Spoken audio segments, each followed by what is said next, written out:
XL, teman-teman, Mr. Aang ya. Untuk Pi Network teman-teman, saat ini banyak sekali informasi ya, termasuk moderatornya juga ya. Ada yang bilang, "Bang, ini moderatornya gimana sih, kenapa nggak dukung GCP?" Oke. Kemudian yang akan kita bahas lagi, banyaknya modus-modus penipuan ya. Hati-hati teman-teman, jangan terburu-buru jual koin. Sebentar lagi sudah open mainnet, ngapain jual-jual koin? Kalau dulu kalian 2022 2023 yang kebelet dijual 5.000 10.000 ya mungkin terpaksa silahkan, tapi sekarang sayang, jangan dijual koinnya ya. Ini penting sekali, akan saya kasih sedikit bocoran kisi-kisi ya.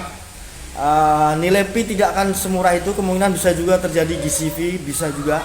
Jangan terpengaruh moderator ataupun siapapun yang membuat konten yang menjatuhkan tentang Pi Network. Pi Network, ingat ya, 10 koin Pi bisa membuat Anda menjadi kaya ya. 10 koin Pi bisa membuat Anda menjadi kaya. Sabar ya, jangan terburu nafsu.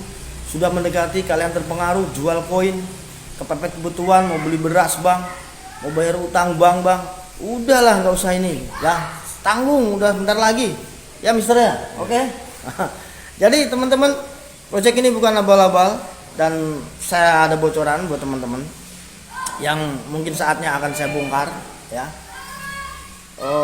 Di belakang layar dari semua ini adalah paus jebolan Stanford semua ya, termasuk startup, mereka udah siap semua ya. Yang saya bahas kemarin tentang ISO 20022 ya, itu juga akan ada investor raksasa yang mendukungnya, karena juga bisa dicadangkan emas juga sahabat ya. Kemudian nilai ini itu sama aja seperti berlian atau emas saat dulu terciptanya nilai. Pengakuan dari beberapa investor, orang-orang di seluruh dunia mengakui tentang emas itu nilainya sekian dan dijadikan sebagai cadangan aset ya. Petrodolar ya, transaksi pembayaran, kenapa Amerika tidak mau dolar ditinggalkan ya, itu termasuk ada lingkupnya di sana ya. Nah, teman-teman begini ya, jangan mudah terpengaruh dengan influencer yang menyesatkan. Saya bilang itu mereka hanya menjatuhkan mental kalian karena mereka mau serok koin ya, mau serok koin, bahkan nekat-nekatan. Ada juga yang mau beli 20.000, ada yang juga yang 10.000, ada yang mau beli 50.000 per koin. Udahlah, nggak usah dijual. Biar mau bilang dia, "Kamu percaya sama Pi, sini motormu saya tuker sekian, kalau mau ini ada motor ini, ada mobil ini, mau nggak sekian Pi." Jangan terpengaruh, udah biarin aja mereka bilang apa. Pi adalah aset yang berharga ya kawan-kawan ya. Saya kasih bocoran, saya ikut penambangan Bitcoin, bukan penambangan ya, saya mendapatkan Bitcoin 2010 dari Afrika ya, dari teman saya Guatemala. Dulu saya belum paham, itu nyata, saya simpan dan saya diajarin main game juga. Saya jual di PayPal ya, kemudian saya sempat juga membeli lagi di Mt. Gox dulu, walaupun sempat ketipu, Bitcoin saya hangus ya, nilainya semakin naik, saya menyesal ya. Jangan sampai Pi Network ini teman-teman menyesal, karena teman-teman ya, saya bongkarkan ya sahabat ya, Pi Network direncanakan setelah Bitcoin sukses ya. Nicholas Kokalis itu meneliti lagi, membuat lagi sebuah koin cryptocurrency ya. Itu anak didiknya Vitalik Buterin ya, dan juga ada Cardano juga. Itu semua berhasil, sampai sekarang juga mereka ditransaksikan koin-koinnya. Itu hanya uji coba Nicholas Kokalis kepada murid-muridnya, berhasil ya.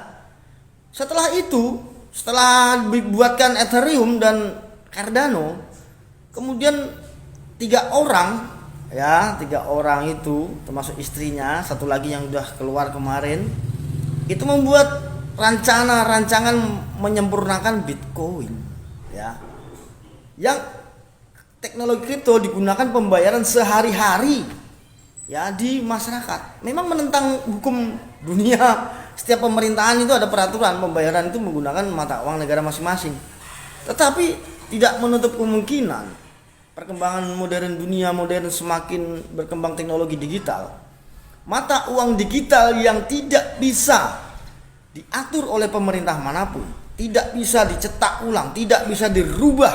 Ya itu kan sistem pengiriman ya, pengiriman transfer, sistem transfer nilai. Ya dalam blockchain. Dan itu divalidasi oleh ribuan ya, seperti Node itu. Makanya tidak bisa dibobol oleh hacker. Kalau dia mau membobol satu blok dengan blok lain itu rumit ya, nggak bisa. Ya merubah transaksi nggak bisa. Itulah teknologi blockchain yang benar-benar menggunakan kriptografi. Kalau dulu Bitcoin menambang menggunakan komputer, motherboard, macam-macam lah, alatnya mahal, listriknya, bebannya, biayanya mahal. Teman-teman dimudahkan dengan teknologi baru ya, Web 3, teknologi Web 3.0. Ada Web 1.0, 2.0, 3.0. Nicholas Kokalis itu adalah bagian dari apa? Dia adalah pencetus atau tim dari Satoshi Nakamoto. Saya bongkar sekarang ya. Jadi kalian masih ragu. Seperti Timothy Ronald nanti kalau sudah open mainnet ya, dia akan mengejar Bitcoin juga. Ya. Timothy Ronald itu ya, influencer Bitcoin. Ya itu orang-orangnya investor paus kripto Bitcoin juga itu, si Timothy itu ya. Timothy Ronald misalnya itu. Nanti dia akan ngejar-ngejar Bitcoin juga itu. Tetapi teman-teman ya, ini mulai saya bongkar ya, termasuk Doris Jin itu orang-orangnya dari kelompok mereka, dari tim Dr. Nicholas, sengaja menciptakan nilai. Jadi ini semua udah ada settingan semua sahabatnya, nggak usah khawatir, jangan jual-jual murah koinmu ya. Sebentar lagi sudah open mainnet ya, jangan khawatir, nggak akan lama itu yakin saya itu berhasil Pi itu ya. Nilainya nggak akan murah, sudah bisa-bisa GCV itu tercapai. Itu nyata ya, dulu saya nggak percaya Bitcoin ya, saya punya 1.500 Bitcoin ya Pak Mr. Ang ya, saya punya 1.500 Bitcoin. 2011 bulan Mei saya jual Bitcoin saya, total saya mendapatkan uang hanya 31 juta. 1.280 saya jual koin saya sisanya kalah main game ya. Itu nyata, sekarang 1 miliar satu koin, nyata. Saya dulu nggak percaya. Bitcoin ini ya sudah saya pelajari semua, siapa di belakang layarnya. Ya, ini penerusan project dari Bitcoin. Kalau orang bilang halu-halu itu konyol saja. Orang dia nggak paham gitu perkembangan teknologi mata uang ini. Ya nggak usah lagi hero-herokan cibiran-cibirannya, udah sampaikan saja. Sambungkan hari ini, tetap semangat. Kemungkinan nilai GSP akan bisa tercapai karena transaksi yang tercatat kalau emang banyak dari nilai segitu 0,0000 sekian pi banyaknya menggunakan nilai GCP, bisa juga terjadi karena akan ada paus raksasa yang akan mendobrak, yang akan mendukung Bitcoin. Sudah banyak di belakang dari Ulu Venture ya, StanX, banyak sekali lah, Elon Musk, Tesla. Walaupun Elon juga menciptakan token tapi nggak sedahsyat Bitcoin. Dimulai dari masyarakat bawah ya, komunitas yang kuat, ekosistem yang kuat untuk gaming, untuk transaksi pembayaran lintas batas negara, untuk bertransaksi dengan fiat ya, untuk bertransaksi langsung ke marketplace-nya juga kuat, ke toko offline-nya kuat. Walaupun di Indonesia ya mungkin akan sulit ya, akan sulit langsung membayar menggunakan Bitcoin, akan sulit karena ada peraturan undang-undang yang mengatur. Selama belum ada rapat anggota DPR ya mengizinkan, memberikan izin kepada Bitcoin menjadi pembayaran sehari-hari, ya nggak akan bisa. Tapi ya teman-teman, apa tuh, teman-teman nanti bisa marketplace belanja langsung lah di Cina, mau di manapun Bitcoin bisa kok. Teman-teman mau wisata kemanapun bisa pakai Bitcoin, mau apa aja bisa, mau trading ya, trading seperti Bitcoin, Ethereum sudah ditradingkan juga di SM. Saya sering trading juga di SM Bitcoin juga akan hadir. Bitcoin akan semua setelah dibuka itu blockchain itu bisa ke eksternal ya. Jadi nggak hanya di exchange-nya Pi browser itu kan sama seperti exchange. Dia mematuhi peraturan regulasi seperti KYC, itu penting ya. Menghindari adanya pencucian uang, menghindari adanya teroris, menghindari ya istilahnya sangat aman lah ya. Data-data di seluruh dunia ada, dipegang ya, di sana ada, aman. Jadi mematuhi peraturan. Seperti Binance, teman-teman daftar di Binance juga kalau mau transaksi yang besar itu wajib KYC. Termasuk Indonesia itu ada Indodax, Crypto, Lunopindo, semua menggunakan KYC. Ya, know your customer. Data semua Anda mangap-mangap seperti gitu kan? Ya, geleng-geleng, nyatakan manusia yang benar gitu. Jadi teman-teman jangan mudah terhasut. Ya, Bitcoin ini nilainya akan sangat fantastis. Enggak semudah itu. Karena kalau Bitcoin ini murah, ya begitu di open mainnet, open mainnet itu langsung dibabat habis tuh sama paus-paus. Iya, babat habis, dikuras nanti. Ya, Nicholas tuh nggak seperti itu, maunya itu nilainya sangat ya fantastis, sangat tinggi. Dimulai dari orang bawah. Ekonomi itu gini teman-teman, ekonomi itu bisa apa ya?